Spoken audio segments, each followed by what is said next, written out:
अगर थीटा कभी 0 डिग्री हो, 0 डिग्री का मतलब है कि electric lines of force and area, मतलब देख लो आप, मैंने कहा ये प्लेट है तुम्हारा, ऑब्जर्वर इधर है, एरिया भी इधर और इलेक्ट्रिक फील्ड भी इधर है। आप कहोगे फ्लक्स कितना, तो ई ए कॉस 0, और आप बोलोगे ई ए के बराबर, मेरे हिसाब से और आपके हिसाब से भी ये मैक्सिमम है।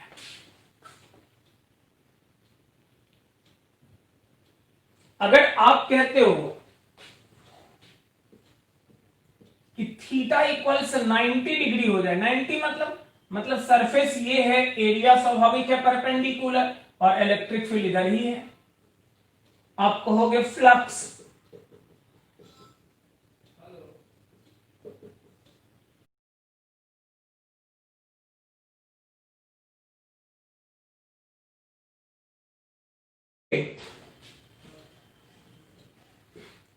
कि थीटा 180 डिग्री हो, 180 मतलब मान ले इलेक्ट्रिक फील्ड इंटेंसिटी तुम्हारा इधर है और ऑब्जर्वर इधर खड़ा पड़ा हुआ है। मैंने बोला था कि ये प्लेट है हमारा, ऑब्जर्वर मैं हूं तो एरिया मेरी तरफ, ऑब्जर्वर इधर खड़ा है तो एरिया उसकी तरफ, लेकिन इलेक्ट्रिक लाइंस ऑफ फोर्स तो फॉरवर्ड जा रहा है तो वो तो जाएगा।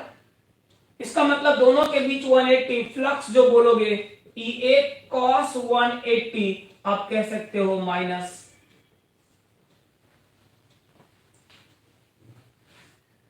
इसका मतलब इलेक्ट्रिक फ्लक्स पॉजिटिव हो सकता है, नेगेटिव हो सकता है, जीरो हो सकता है। ये सब कुछ इस बात पे डिपेंड करेगा कि angle between electric field intensity and area कितना है।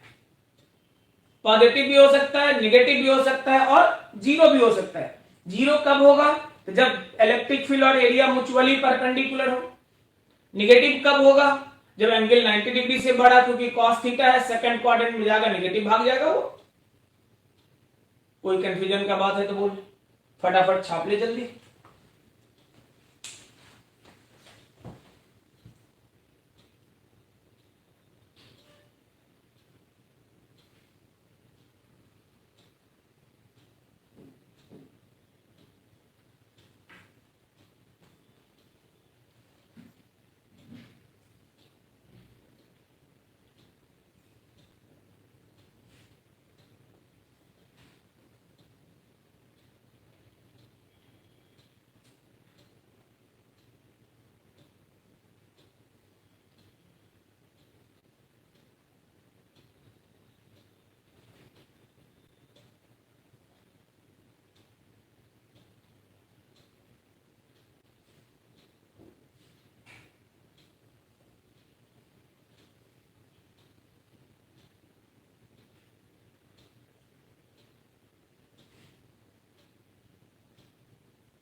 हो गया जी।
चल आगे देखते हैं।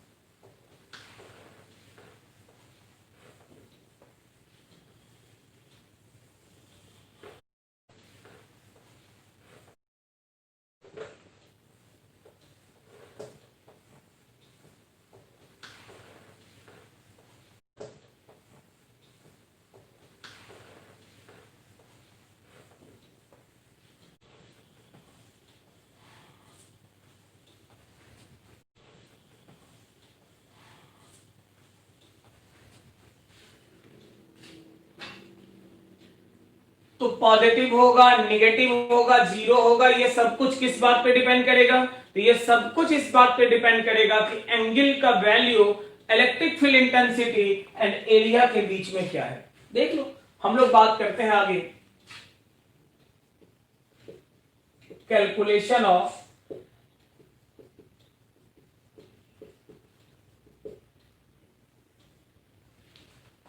सबसे पहले एग्जांपल ले लो। मैंने कहा ये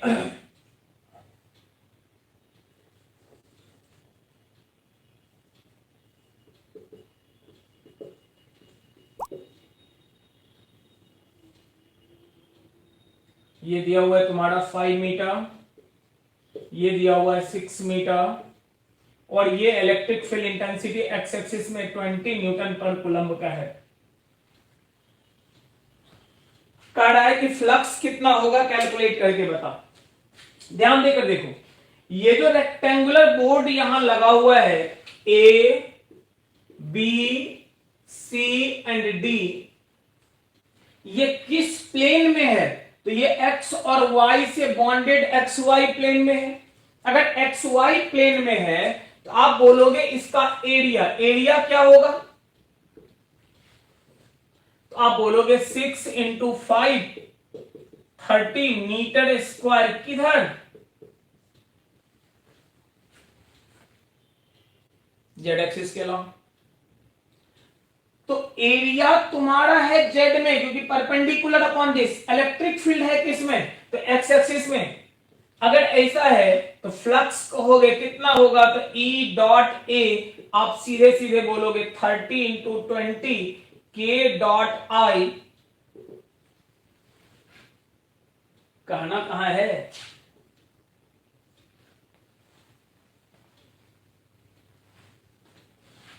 एक्स वाई प्लेन पे है तो जेड एक्सिस के अलोंग आपका एरिया काम करना शुरू करेगा प्लेन पे परपेंडिकुलर। लेकिन इलेक्ट्रिक फील्ड एक्स में है, इसलिए फ्लक्स क्या होगा? जीरो। लेकिन यही सेम चीज सेकंड नंबर सवाल में रिपीट कर रहे हैं, ध्यान देकर देख ले। ये तुम्हारा y है, ये तुम्हारा x है, और ये तुम्हारे लिए z एक्सिस है। मैंने बोला कि ये रेक्टेंगल तो तुम्हारा है ही, जिसके नेम आपने करा हुआ है A B C and D. This is 6 meter, this is 5 meter, और प्रॉब्लम खुद बोल रहा है कि इलेक्ट्रिक फील्ड इधर काम कर रहा है 20 न्यूटन पर कूलम्ब का। इलेक्ट्रिक फील्ड का स्ट्रेंथ वही है, रेक्टेंगुलर प्लेट वही है, इलेक्ट्रिक फील्ड का डायरेक्शन बस बदल गया। अगर ऐसा हुआ है तो अब कहोगे क्या?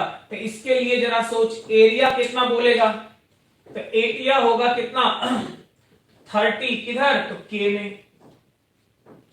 इलेक्ट्रिक फील्ड बोल रहे हैं, इलेक्ट्रिक फील्ड किस में? तो के में। दोनों सेम डायरेक्शन में, फ्लक्स ई डॉट ए, और आप बोलोगे 20 इंटू 30, मैं तो बोलूं 600।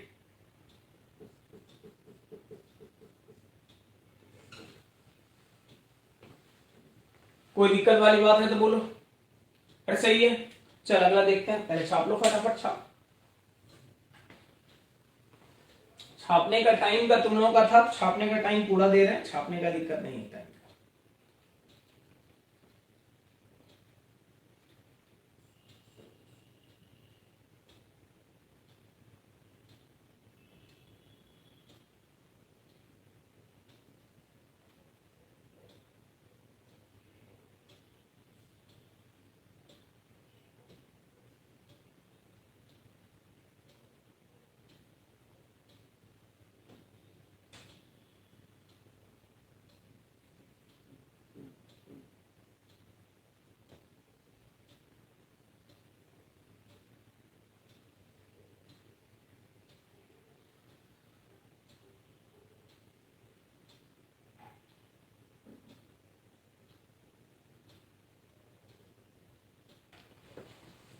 चल आगे लिख ले।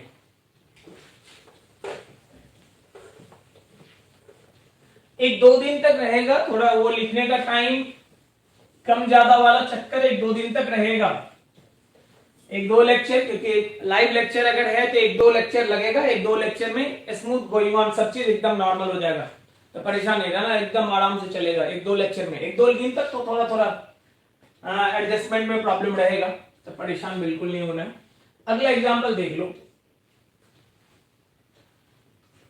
प्रॉब्लम कह रहा है क्या, rectangular plate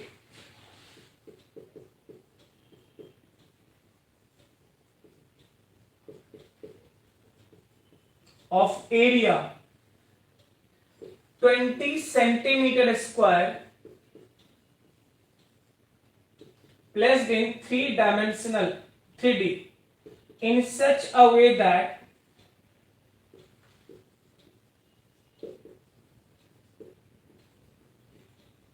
area acting along line having direction cosine L equals 0.4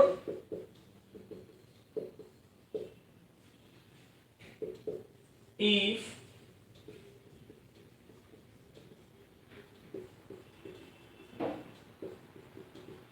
an electric field E equals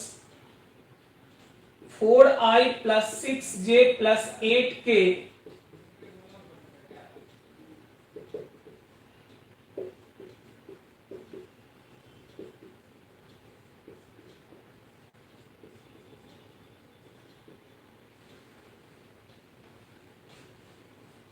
problem कह रहा है कि एक रेक्टेंगुलर प्लेट है जिसका एरिया बोल रहा है 20 सेंटीमीटर स्क्वायर है, थ्री डायमेंशन में रखा गया इस तरह से कि उसका एरिया उसी लाइन पे काम करता है जिसका एल एम दिया हुआ है।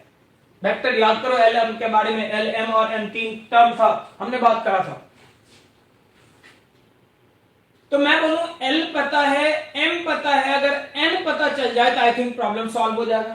N कैसे कहोगे, कैसे सॉल्व हो जाएगा, वो भी मैं थोड़ी देर में क्लियर करता हूं, लेकिन इतना तो याद होगा ही, वेक्टर पढ़ा है तो, कि बिना N कैलकुलेट करे हम लोग आगे नहीं बढ़ सकते। तो N कैलकुलेशन के लिए L square plus M square plus N square equals 0.16, 0.36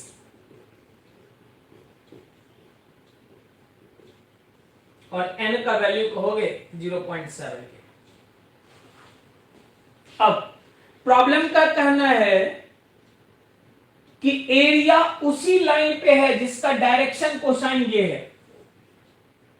done, देख लो, अगर एरिया मान लो इस लाइन पे है और इसका डायरेक्शन कोसाइन हमें दिया हुआ है, तो हम लोग तो कह सकते हैं area by magnitude of area. ये अगर मान लो PQ लाइन है तो कह सकते हो PQ by magnitude of PQ, इसी को कहते हैं LIMJNK। याद करो, अगर ये ठीक है तो आप ये भी कह सकते हो area by magnitude of area, this is 20 and that equals कितना, तो L मतलब 0.4I, 0.6J, 0.7K। कहोगे सेंटीमीटर स्क्वायर, वो तो है ही, 8I, 12J और 14K सेंटीमीटर स्क्वायर में है। मतलब प्रॉब्लम देख कहां है, प्रॉब्लम है इलेक्ट्रोस्टैट का, ये फंसा कर ले गया कहां, तो मैकेनिक्स में वेक्टर के पास। वेक्टर अगर आपको याद नहीं तो बिल्कुल एरिया नहीं निकाल पाओगे, और बिना एरिया निकाले फ्लक्स निकलने का तो सवाल ही नहीं उठता। तो हम लोगों ने एरिया कैलकुलेट कर लिया। अब देख, इलेक्ट्रिक फील्ड इंटेंसिटी दे रखा प्रॉब्लम में, तो फ्लक्स बोलोगे कितना, तो E डॉट A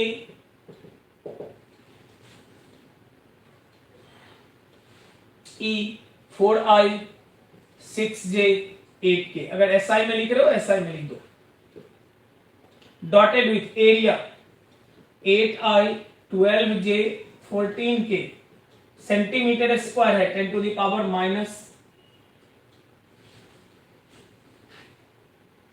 सेंटीमीटर को मीटर में बदलोगे 10⁻⁻2 स्क्वायर करा हुआ है -4।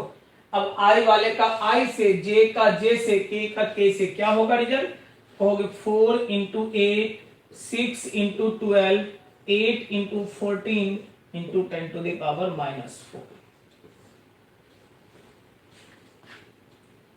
तो अगर एरिया डायरेक्टली नहीं दे लेकिन इनडायरेक्टली एरिया कैलकुलेट करने का ऑप्शन आपके हाथ में हो, आप कर लोगे, फटाफट आंसर आ जाएगा। कोई दिक्कत है? चल छाप ले, फटाफट छाप जल्दी।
भाई लिख रहा है कि सर नोट भी नहीं किया और रिमूव कर दिए, कितनी देर में लिखता है बताओ?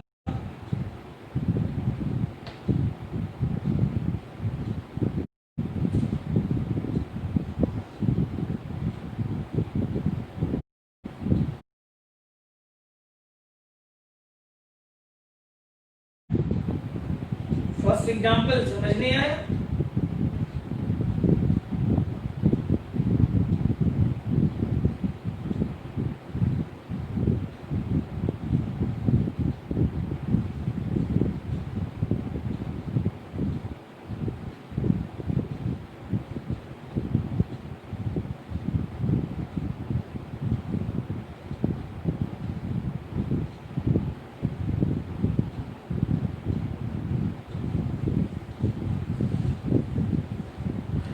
हो गया ना? चल आगे लिख।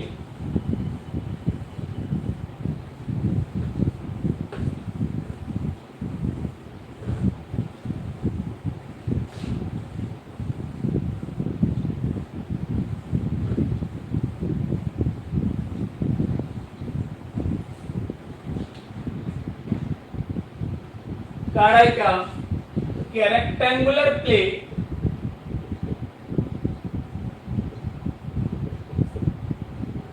of area 10 meter square placed in such a way that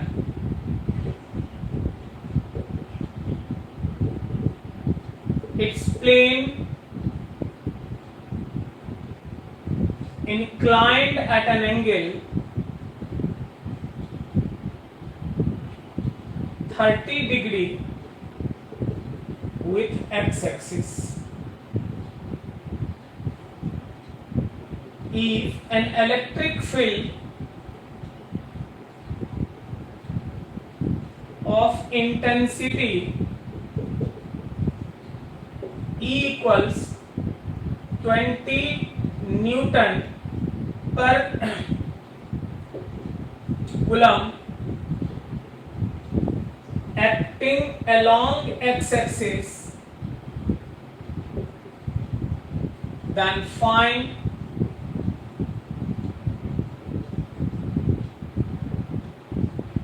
ध्यान देकर के क्या बोल रहा है सवाल तुम्हारा। प्रॉब्लम नहीं बोला यार कि रेक्टेंगुलर प्लेट है तुम्हारे पास जिसका एरिया दे रखा है 10 मीटर स्क्वायर, उसे प्लेस करना है एक्स वाई प्लेन में। ये देखिए एक्स एक्सिस है, ये वाई एक्सिस है। एक रेक्टेंगुलर प्लेट जिसको एक्स वाई प्लेन में प्लेस करना है एक्स एक्सिस के साथ 30 डिग्री का एंगल बनाते हुए। देखो अगर प्लेट को ऐसे रख दें तो ये एक्स एक्सिस के अलोंग हो गया, अगर ऐसे रख दें तो वाई के अलोंग, लेकिन अगर इस तरह से कर दें तो ये देख हॉरिजॉन्टल के साथ कुछ एंगल तो बनाना है। तो कह रहा यही बात है कि हॉरिजॉन्टल के साथ मतलब एक्स एक्सिस के साथ कितने डिग्री का? तो 30 डिग्री का। मतलब अगर बात करो ये तुम्हारा एक्स एक्सिस है भाई, ये तुम्हारा वाई एक्सिस है। कहोगे एक स्ट्रेट लाइन बनाए हैं, बोल रहे हैं प्लेन है यार, कॉपी को बोर्ड पे इधर रख के देख, एक ही साइड कॉर्नर, एक साइड तो तुम्हारा दिखेगा, बाकी तो अंदर है। तो मैं बोलूं ऐसे ही तो इंक्लाइंड है, आप अगर इधर से देख रहे हो यही फेस तो दिखेगा, लेकिन विड्थ है इसका। तो मैं बोलूं ये जो तुम्हारा एंगल दे रखा प्रॉब्लम ने, दिस एंगल इज कितने डिग्री का, 30 का। प्रॉब्लम ने खुद बोला कि इलेक्ट्रिक फील्ड तुम्हारा एक्स में है। ऐसे सवाल में बच्चे बड़े जल्दी में होते हैं और वो सीधे सीधे बोलते हैं इसमें करना क्या है, मारो ना फटाफट ई ए कॉस थीटा। मैं बोलूं वैल्यू बता, बोलेगा तुरंत ई तो दे रखा, एरिया भी है और कॉस 30 डिग्री। 200 तो समझ में आ गया, √3/2 समझ में आ गया, 100√3। एग्जाम वाले को पता है कि ये बेवकूफी तू करेगा, इसलिए वो ऑप्शन में ये डालता जरूर है। कहोगे गलती कहां हुआ सर, फॉर्मूला ही तो लिखे। जी बिल्कुल, लेकिन उस फॉर्मूला में जो कॉन्सेप्ट आपने यूज करा वहां गलत हो गया आपसे। ये किस किस के बीच का एंगल है, इलेक्ट्रिक फील्ड एंड एरिया के बीच का। अब जरा सोच, इलेक्ट्रिक फील्ड तो ठीक है, लेकिन एरिया वो है जो इसके परपेंडिकुलर। प्लेन अगर इंक्लाइंड है तो एरिया क्या होगा, उस पे परपेंडिकुलर। अगर उस पे परपेंडिकुलर मतलब ये angle 90 degree, obviously this is 60, this also is. गलती यही हो गया कि 30 यूज नहीं करना था, मतलब ये कॉन्सेप्ट ही गलत हो गया। क्या यूज करना है, 20 इंटू 10 इंटू कॉस कितना डिग्री, आप बोलोगे 200 इंटू 1/2, आप बोलोगे 100, और ये तो आपको हर हाल में देखना है किस किस को, तो इलेक्ट्रिक फील्ड इंटेंसिटी को, और किसको, एरिया को, और किसको, दोनों के बीच के एंगल। करेक्ट, आगे देखिए, छाप लो पहले, जल्दी जल्दी छाप, फटाफट छाप ले।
हो गया ना,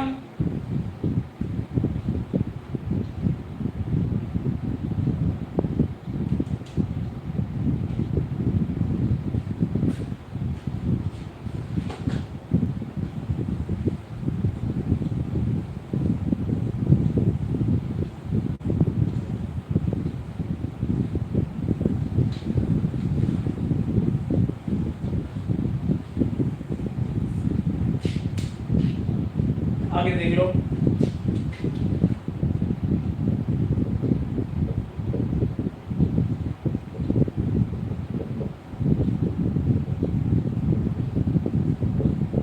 फॉलोइंग केस में इसमें फ्लक्स कैलकुलेट करना है। सबसे पहले मैंने कहा इलेक्ट्रिक लाइंस ऑफ फोर्स तुम्हारा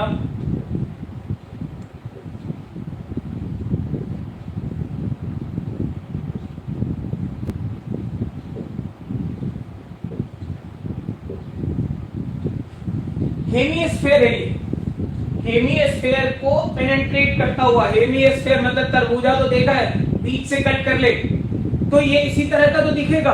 अगर electric lines of force upward direction में जा रहा है तो कह रहा है इसके लिए फ्लक्स का क्या वैल्यू होगा, कैलकुलेट करो। सेकंड, इसी हेमिस्फीयर के लिए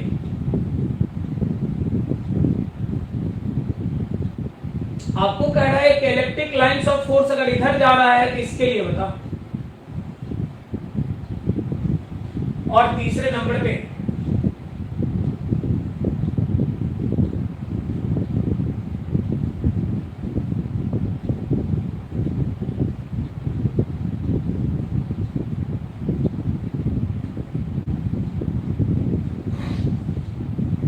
इसके लिए पूछ रहा है कि क्या होगा इलेक्ट्रिक फ्लक्स का वैल्यू, ये बता। चलो मैं पहले सॉल्व करता हूं, समझाता हूं बात को। अगर इसको देखो तो मेरे ख्याल से ये दो चीज का कॉम्बिनेशन मुझे दिख रहा है, नीचे से तो ये और ऊपर से बोलो तो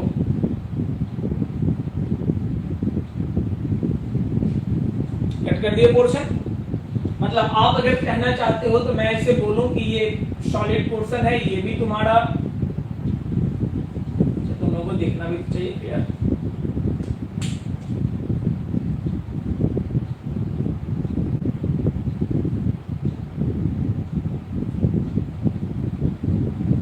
इसके लिए जरा सोचो, इलेक्ट्रिक लाइंस ऑफ फोर्स किधर है भाई, ऊपर की तरफ। अगर आप देख रहे हो हेमिस्फीयर कटा हुआ है तो क्या मैं स्फीयर के अंदर जाके देखूंगा?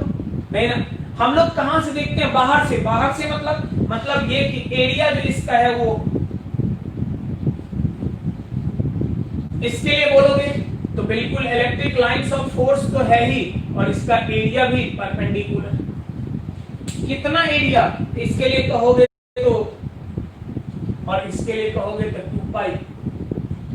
पूरा स्फीयर के लिए 4 पाई आर स्क्वायर। अगर हेमी है, आधा स्फीयर का बात कर रहे हो तो कितना के बराबर? इसका मतलब इसका अगर फ्लक्स बोलो दोनों सेम डायरेक्शन में 2 पाई आर स्क्वायर ई। इसका अगर बोलो दोनों अपोजिट 180 डिग्री का, ये ऊपर के तरफ ये नीचे के तरफ, एंगल कितने का? 180।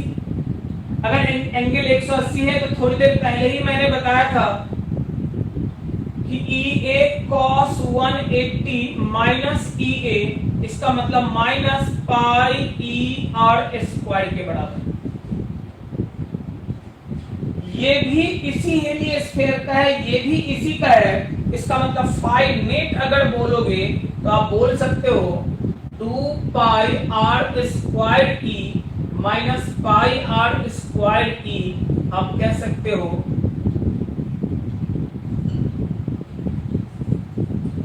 कोई दिक्कत वाली बात तो बोल।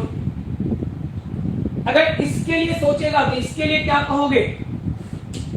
इसके लिए कुछ नहीं, ये एक तुम्हारा और दूसरा तुम्हारा, ये तो है ही।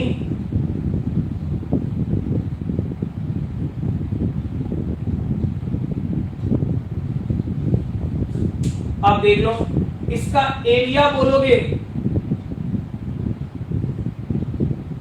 इसके लिए बोलोगे एरिया, ये इलेक्ट्रिक फील्ड और एरिया तो इधर,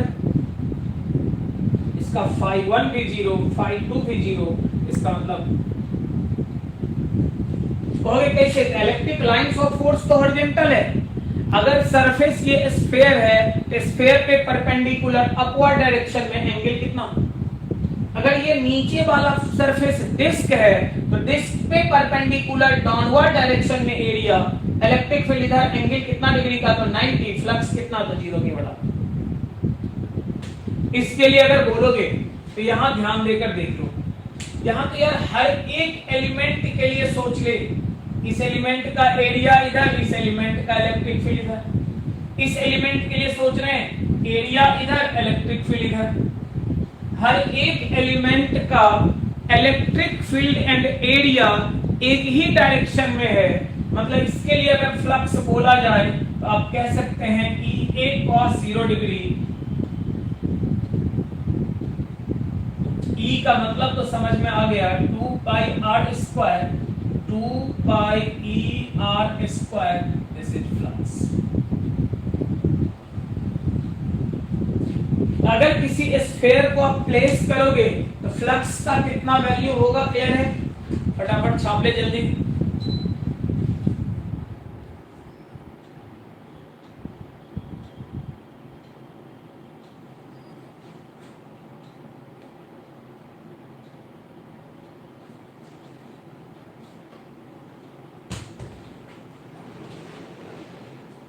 जल्दी जल्दी छापो, फटाफट छाप ले।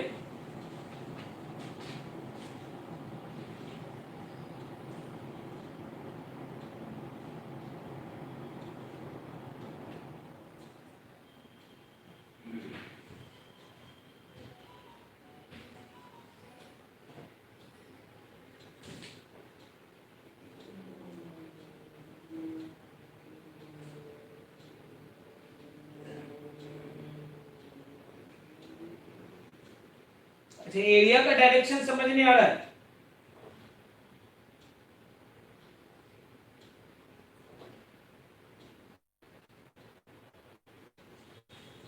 देखो, एरिया का डायरेक्शन मैं बताता हूं, छापते भी चल, समझते भी चलना। ये जो सरफेस है, ये मैंने बोला हेमिस्फीयर है। फ्लैट वाला सरफेस हॉरिजॉन्टल का, नीचे वाला, तो मैंने बताया था कि हमेशा सरफेस पे परपेंडिकुलर ऑब्जर्वर की तरफ होगा।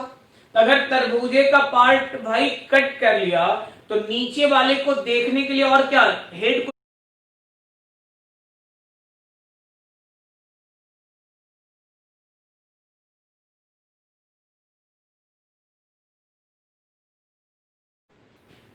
तो मैंने बताया था कि हमेशा सरफेस पे परपेंडिकुलर ऑब्जर्वर की तरफ होगा। अगर तरबूजे का पार्ट भाई कट कर लिया तो नीचे वाले को देखने के लिए और क्या, हेड को,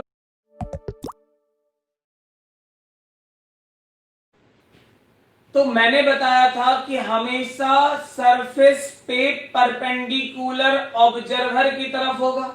अगर तरबूजे का पार्ट भाई कट कर लिया तो नीचे वाले को देखने के लिए और क्या, हेड को,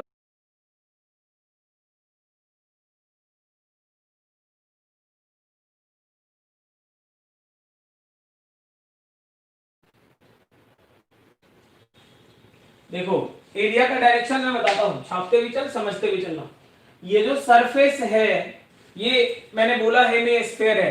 फ्लैट वाला सरफेस हॉरिजॉन्टल का, नीचे वाला, तो मैंने बताया था कि हमेशा सरफेस पे परपेंडिकुलर ऑब्जर्वर की तरफ होगा। अगर तरबूजे का पार्ट भाई कट कर लिया तो नीचे वाले को देखने के लिए और क्या, हेड को,